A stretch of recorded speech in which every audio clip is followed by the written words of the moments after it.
기독교의 대표적인 단어라 그러면 사랑을 듭니다. 사랑. 그 다음에 뭔가 저는 은혜라고 합니다. 한번 따라서 합시다. 사랑, 은혜.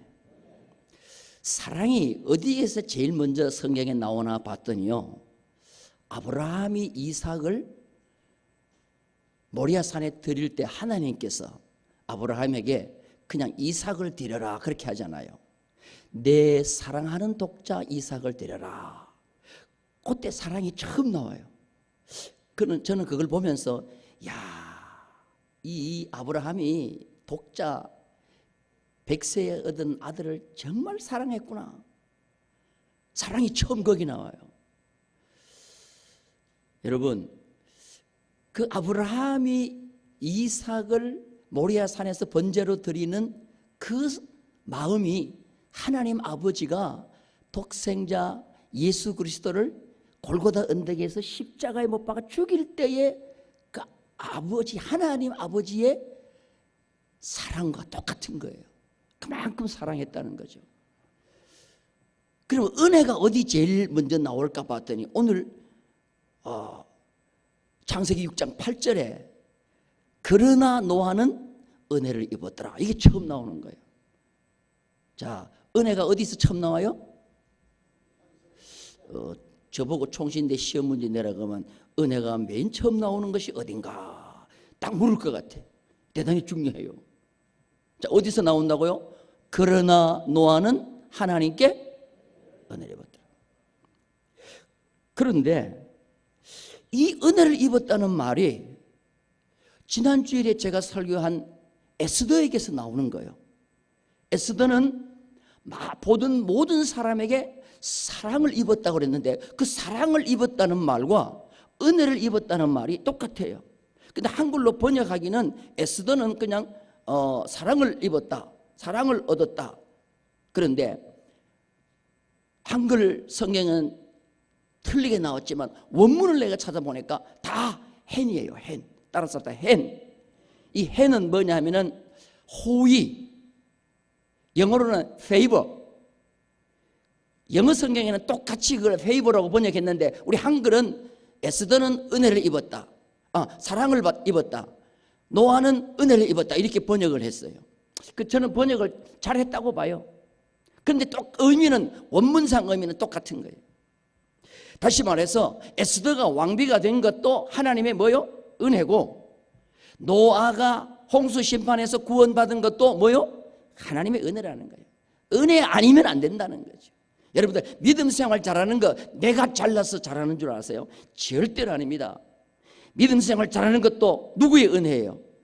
하나님의 은혜예요. 오늘 이곳에서 예배드리는 것도 하나님의 은혜인 줄로 믿습니다. 저는 이 말씀을 묵상하면서 성경에 나와 있는 연대를 잘 한번 계산을 하면서 제가 이 얘기를 하나 만들었어요. 그렇게 여러분 잘 들어보세요. 노아가 태어났을 때 369세대는 무드셀라 할아버지가 계셨어요.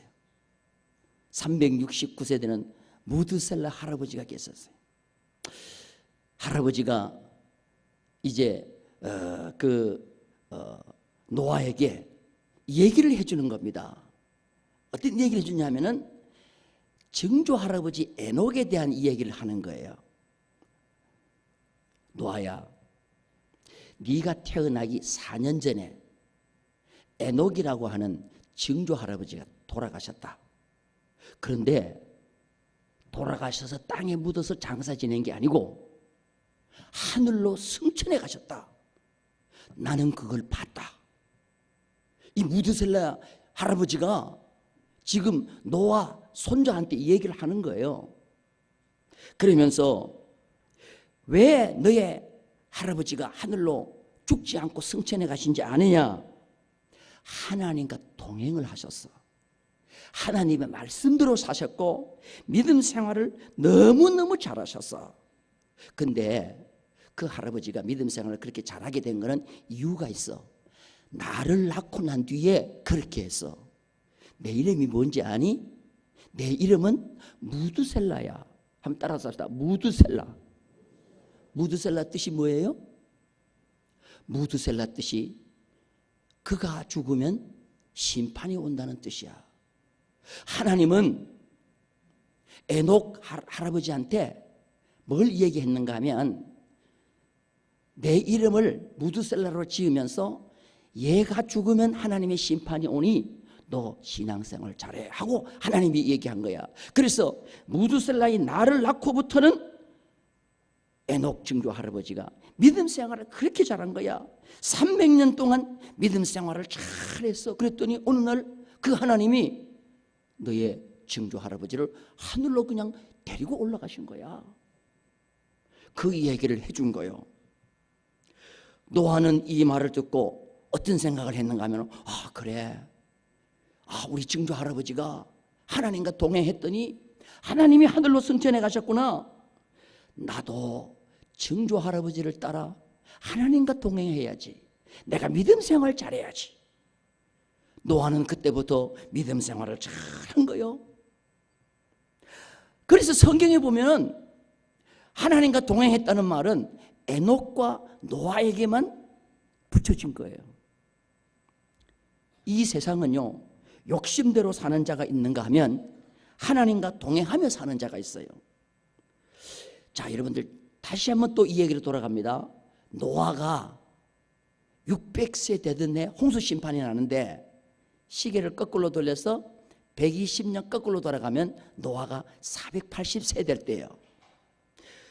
노아가 480세 될 때 무드셀라는 849세예요. 노아에게 이제 120년이 지나면 무드셀라 할아버지가 돌아가시는 거예요. 무드셀라 할아버지가 돌아가시는 그날 무드셀라 이름 그대로 그가 죽으면 심판이 온다고 노아의 홍수 심판이 임한 거예요. 자, 그때 하나님께서 480세 되는 노아에게 나타나셔서 뭐라고 말씀하시느냐? 너는 저 산에 올라가서 방주를 만들어. 이제 120년 뒤가 되면 무드셀라 증조 할아버지도 돌아가시고 이 세상은 홍수 심판이 나와. 그러니까 노아는 하나님의 말씀이라면 무조건 순종하는 거예요. 따라서 노아, 에녹, 이 두 사람은 하나님의 말씀이라면 무조건 순종하는 거예요. 이게 왜? 하나님과 동행하는 삶이기 때문에. 자, 노아가 산에 올라가서 방주를 만드는데, 자, 성경을 가만히 보면 노아의 자녀들도 다 방주를 만들어요. 그런데 노아가 몇 살에 아들을 낳는가 하면 셈과 함과 야벳을 낳는가 하면 노아가 500세 때 셈을 낳아요. 첫째 아들을 낳아요. 그러면 480세 때 하나님 앞에 홍수 120년 예고를 받았는데 500세 셈을 낳기 때문에 노아가 방주를 만들기 시작할 때는 아들이 있었어요? 없었어요? 없었어요. 배 만들고 20년 뒤에 큰 아들을 놓는 거예요. 자, 셈이 어느 정도 철이 들어서 아버지 심부름 정도 할 때가 됐어요. 그런데 이 아들이 가만 보니까 배를 만든다고 만드는데 어디서 만들어요? 산에서 만드는 거예요. 그러니까 얘가 이해가 안 되는 거죠. 그러니까 셈이 하루 아버지한테 묻는 거예요. 아빠, 노아 아빠, 왜 배를 산에서 만들어요? 바다에서 만들어야지. 그러니까 그때 이 노아가 이제 에녹 할아버지 얘기를 들려주는 거예요. 셈아, 하마, 야벳아, 잘 들어. 우리 선조 가운데 에녹이라는 할아버지가 계셨어. 그 할아버지가 무드셀라라는 할아버지를 낳고 300년 동안 정말 하나님의 말씀대로 살았어. 그랬더니 하나님께서 그 에녹 할아버지를 그냥 하늘로 데려 올라가셔서 승천하셨어. 역사상 이런 분이 안 계셔. 그래서 나는 지금까지 그 에녹 할아버지를 생각하면 나도 믿음대로 살아왔는데 지금부터 20, 30년 전에 하나님께서 나에게 나타나셔서 120년 뒤면 무드셀라 할아버지도 돌아가시고 홍수 심판도 하신다고 그랬어. 그래서 나는 그 하나님의 말씀을 듣고 지금 홍수가 내리면 이제 바닷물이 점점 차서 온 동네 잠기고 작은 산 잠기고 이제 이 산도 잠길 거야. 마지막에 이 산이 잠길 때 이 방주는 뜰 것이야. 그래서 나는 지금 산에서 방주를 만들고 있어. 나는 하나님이 나에게 120년 뒤면은 홍수가 온다는 걸 나는 믿어. 너 하나님의 말씀을 나와 같이 믿어. 그리고 내가 만드는 방주를 너는 도와줘. 그때 노아의 아들 세 아들 셈과 함과 야벳은 아빠 나도 그 말씀 믿을게 하고는 그때부터 뭐예요? 방주 만드는 것을 도와준 거예요. 자, 여러분 가만히 생각해 보세요. 이 방주를 만들 때 노아가 방주를 만들고 노아의 아들들이 방주를 만들고 노아의 가족들이 방주를 만들 때 무드셀라 할아버지가 살아 계셔요? 안 살아 계셔요?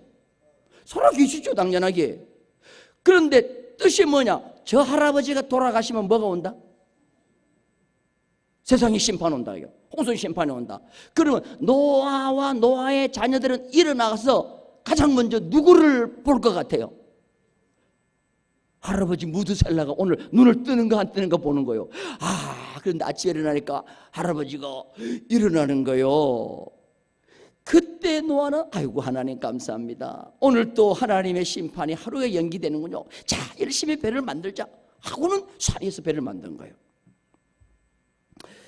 지식에는 두 가지가 있다고 그랬어요. 지식에는 두 가지가 있는데 하나는 뭐냐면은 따라서 합시다. 계시된 지식. 또 하나는 뭐냐면 전달된 지식이라는 게 있어요. 따라서 전달된 지식. 120년 뒤면은 노아 홍수가 임한다. 노아에게 하나님이 말씀하신 건 다이렉트로 얘기했어요. 이거는 계시된 지식이에요.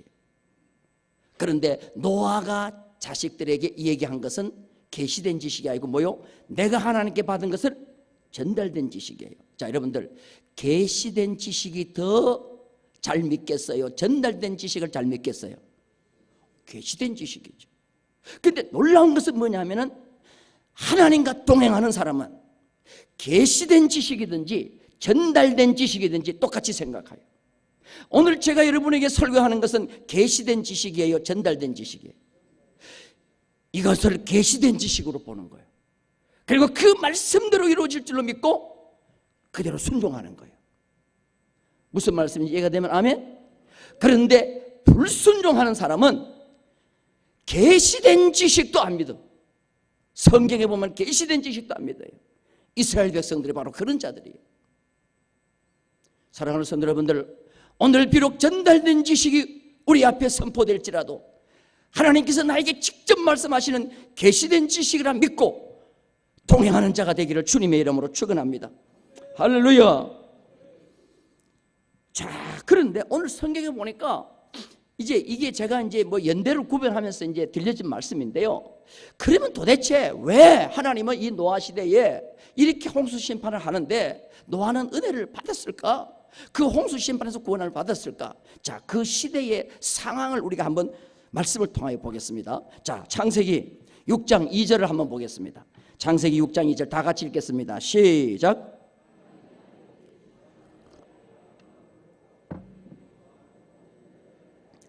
자, 여기 보니까 두 부류의 사람이 나와요. 따라서 합시다. 하나님의 아들, 사람의 딸. 사람의 딸은 사람의 딸이니까 그때 당시에 많으니까 이해가 돼. 그런데 사람의 아들이라고 안 그러고 누구의 아들이라고 그래요? 하나님의 아들이라는 거예요. 이 하나님의 아들을 가지고 역사적으로 많은 해석들이 있는데 세 가지로 얘기할 수 있어요. 첫째는 뭐냐?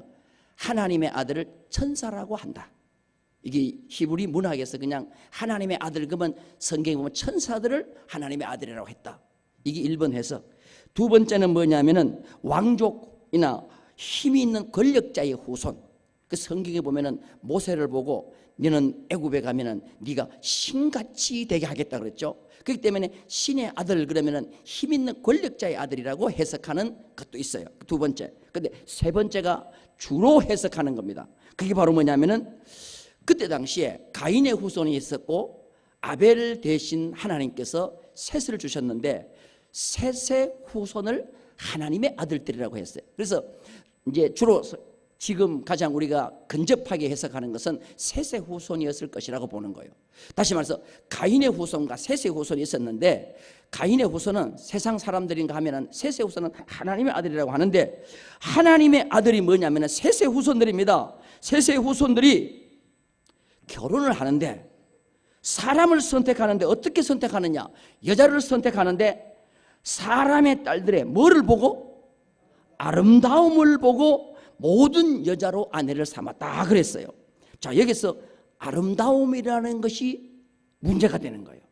아름다움이 뭐냐? 아름다움을 봤다. 이것이 히브리 말에는 토브라는 말이에요. 한번 따라서 합시다. 토브인데 성경에 보면은 토브가 두 종류로 사용이 돼요. 하나는 뭐냐? 하나님이 사용하는 토브가 있고 인간이 사용하는 토브가 있어요. 하나님이 사용하는 토브는 아름다움은 다 긍정적으로 좋은 곳이에요. 여러분 창세기 1장에 보면 하나님께서 매일매일 하루하루 창조를 해 가시죠. 그리고 하나님께서 첫째 날 창조하시고 난 뒤에 하나님이 보시기에 뭐 했더라? 좋았더라. 하나님이 보시기에 좋았다라는 말이 토브요, 토브. 이건 행복했다, 즐거웠다, 기뻤다 그런 뜻이 있어요. 그런데 인간이 사용하는 토브는 뭐냐 하면은 창세기 3장에 보면은 하와가 선악과를 따먹기 위해서 선악과를 봤어요. 선악과를 보니까 보암직도 하고 그랬죠. 보암직도. 여기 토브예요. 자, 하나님이 쓰는 토브는 다 좋은 뜻이에요. 근데 인간이 쓴 토브는 겉만 보고 속을 보지 못하는 부정적 토브였어요. 여러분 무슨 말씀 이해가 되면 아멘? 그래서 여러분들 성경에 보면은 사무엘 선지자가 기름불을 가지고 이세 아들 가운데 왕을 세우기 위해서 갔죠. 왕을 세우려고 할 때 하나님이 이런 말을 해요.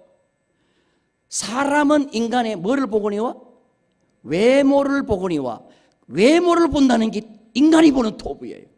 그런데 하나님은 뭐를 본다 그랬죠? 중심을 본다는 중심을 보는 것이 하나님이 쓰는 토부예요. 정확하게 여러분 그렇게 이해를 하면 돼요. 그러니까 노아 시대에 하나님의 아들들이 하나님을 믿는 아들들이 결혼을 하는데 여자의 신앙 상태, 여자의 영적 상태, 하나님을 잘 섬기느냐 안 섬기느냐 그거 보지 않고 겉모양만 좋으면 그런 사람들로 다 결혼을 했다는 거예요. 사회학자의 말을 빌리면 그 시대를 아는 가장 좋은 시험지가 있다고 그랬어요. 그 시대를 아는 가장 좋은 시험지는 뭐냐? 결혼 풍속이라고 그랬어요. 결혼을 할 때 사람들이 어떤 사람과 결혼을 하려고 하느냐 그걸 보면 그 시대의 풍속을 알고 영적 상태를 안다고 그랬어요. 여러분 요즘 신앙인들이 결혼 대상자를 선택할 때 어떤 기준을 가지고 선택합니까? 자, 여러분들 저를 잘 보세요. 여러분들 자녀의 결혼 대상자들 있죠? 또 앞으로 결혼해야 될 우리 청년들도 있죠? 남자 여자 잘 들어요. 여러분이 결혼한다고 칠 때 나는 다른 것 안 문다. 나는 믿음만 있으면 오케이다. 그런 사람 손 한번 들어봐요. 와, 이양조 장로님 장가 보낼 아들이 있습니까? 실제 보낼 아들이 있습니까? 손주는 그렇게 보내실 거예요? 야, 이게 참 여러분들 지금부터 30년, 50년에서 30년 전까지 우리 세대가 결혼할 때 결혼 조건이 뭐였습니까? 우리 권사님들 유초등부 다니고 할 때 그때 결혼할 때 결혼 대상자의 조건이 뭐였습니까? 나는 다른 거 안 보고 뭐 본다 그랬어요? 믿음 보고 했어요? 조건 보고 했어요? 그때 당시는 다 못 살았기 때문에 조건 볼 거는 없어. 그때는 잘생긴 것도 없고 전부 다 못 살았어. 다 보릿고개를 가지고 있어서 볼 거는 오직 한 가지 뭐밖에 없어? 믿음밖에 없어. 제가 소백산맥 끝자락 그 시골에서 이렇게 자라는데요. 이 초등부 때인데 제일 큰 형님 친구분이 결혼을 하는데요. 죄송합니다. 되게 못생겼어요. 어릴 때 천년두 예방주사를 안 맞아가지고 온 얼굴이 그냥 보기 흉해요. 그리고 그냥 막 하여튼 못생겼어. 그런데 결혼을 한다고 결혼을 했는데 여자분이 왔는데요, 와, 천사야 천사. 얼굴이 백옥 같고 목소리가 얼마나 좋은지 노래를 그리 잘하는데 천사 같고 풍금을 잘 치는데 얼마나 잘 치는지 몰라. 그때 저는 이해가 안 됐어. 저런 천사가 어떻게 저런 남자한테 왔을까?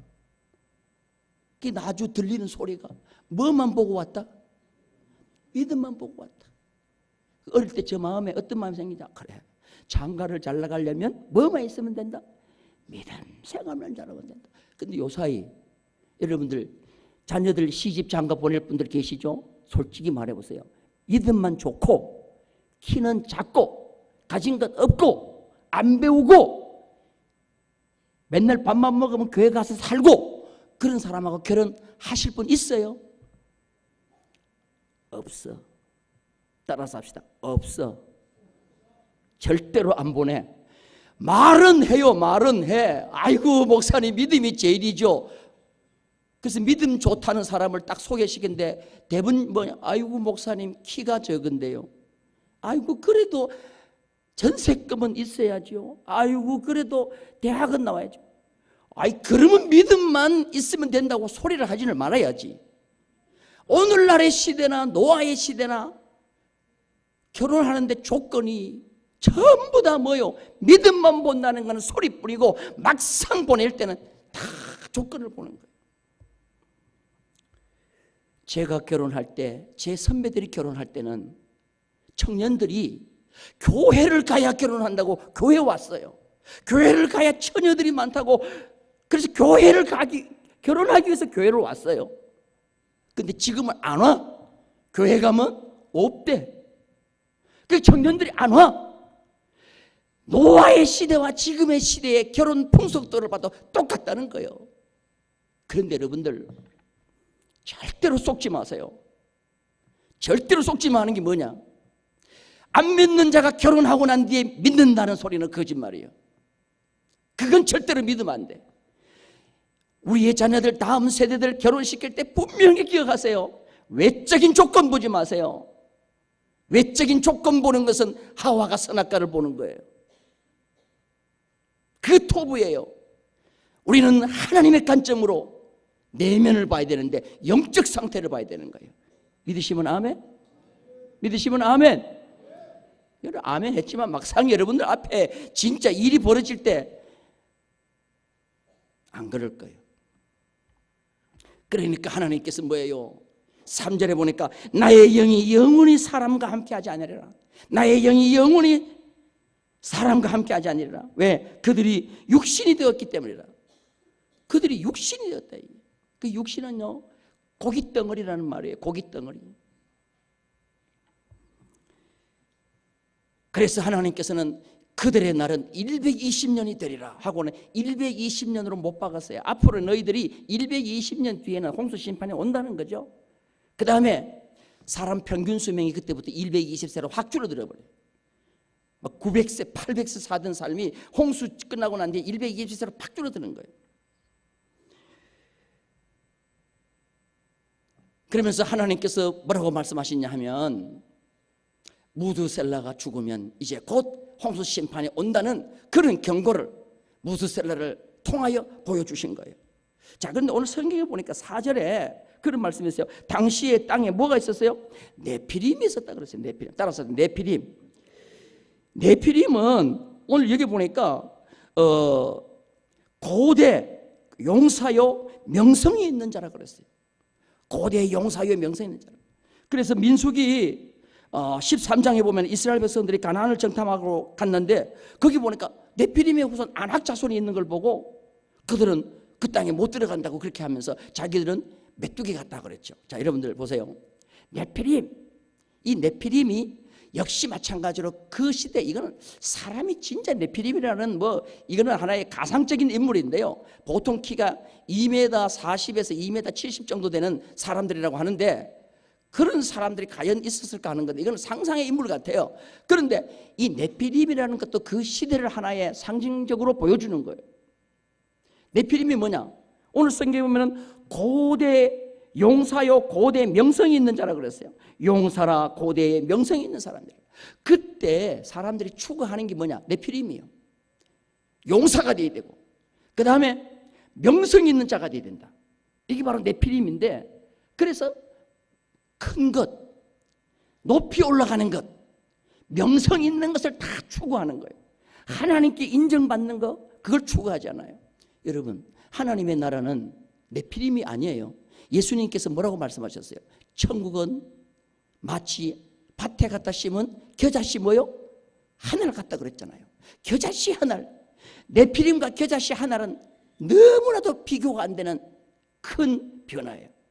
천국은, 하나님의 나라는 겨자씨 하늘같이 작은 것이 커서 확장이 되는 것인데, 그때 당시에 노아 시대는 겨자씨 하늘이 아니에요. 네피림이 돼야 된다는 거예요. 사람도 명성이 있어야 되고, 용사가 돼야 되고, 커야 되고.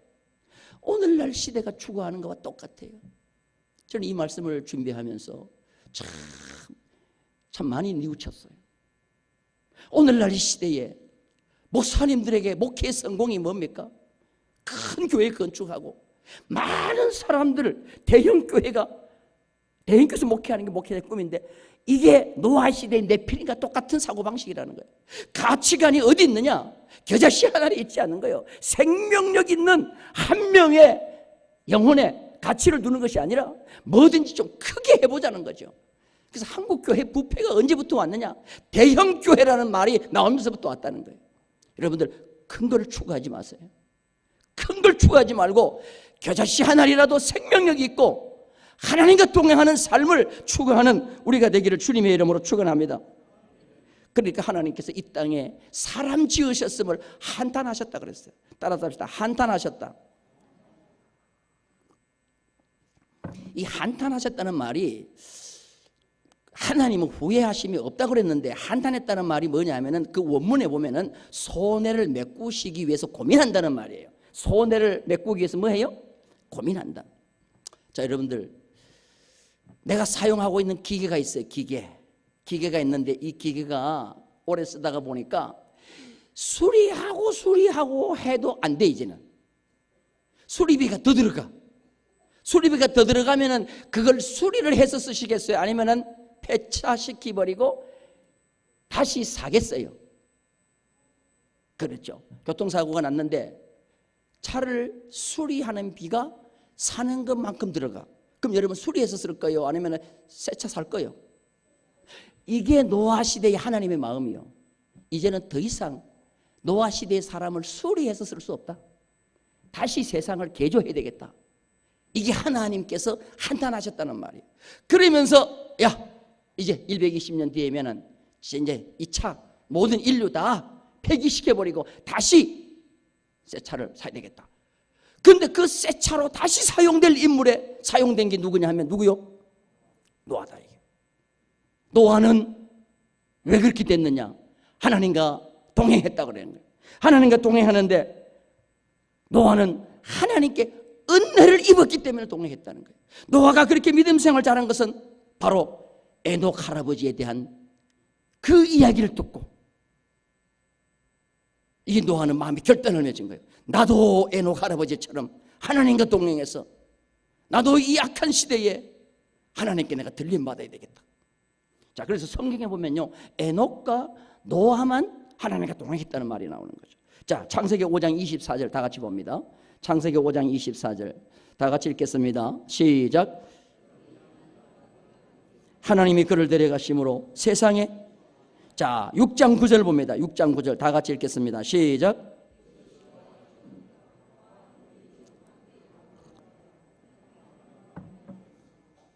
자, 여기 보니까 에녹도 하나님과 동행하더니, 또한 노아도 하나님과 동행하더니, 이 동행했다는 말은 히브리 말로 할라크라는 말인데 성경에 1500번 나와요. 할라크, 동행했다. 이 말이 뭐냐면 함께 걷는다는 말이에요. 교제하면서 함께 걷는다. 하나님이 항상 내 옆에서 나와 함께 걷고 있다는 거예요. 그렇기 때문에 이 노아와 에녹은 하나님 옆에 나와 함께 걸어가고 있는데 내가 다른 짓 할 수가 없다는 거죠. 그 하나님이 말씀하시는 대로, 그 하나님이 기뻐하시는 대로 그와 함께 살아가겠다는 겁니다. 여러분, 신앙생활 잘하는 것은요, 다른 게 아니에요. 하나님이 지금 나와 함께 뭐요? 동행하고 계시다. 하나님과 동행하는 것이다.